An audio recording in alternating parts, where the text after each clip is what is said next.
Finally. Ay, maulan pala. Kuya! TikTok yan? TikTok?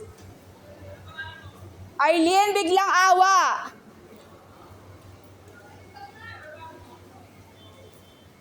Kuya, kilala mo na ako, ha? Buti naman.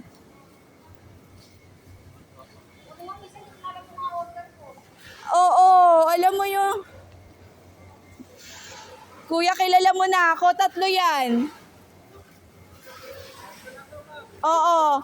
Yung isa bayad na eh. Bali, ano yan, 101.25 lahat. Kunenta ko na. Kuya, may problema ako sa mga bagong nagti-TikTok ngayon. Hindi nila alam, doon sila pumupwesto sa harapan. Ang problema kasi ma'am, wala po, nag-resign yung rider list. Pero ikaw dati ka na. Dati na ako rito ma'am. Pero ang problema nga ako nga kuya, kagaya bukas meron na naman akong paparating. Hanggang 3 lang ako eh.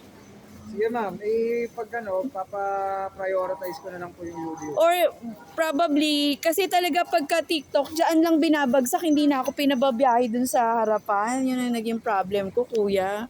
Paki naman, kuya. Saan ba talaga dapat? Kabila? Hindi, dapat talaga dito. I was surprised nung last Saturday. Bago pa yung Saturday, nagkaroon na ako ng problem.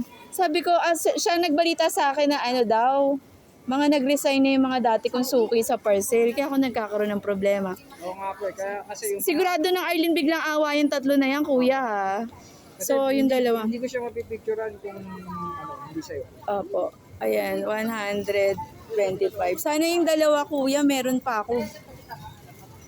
For sure, ikaw kaya yon. Sana po, ako naman ako. Kaya nga eh. Thank you, kuya.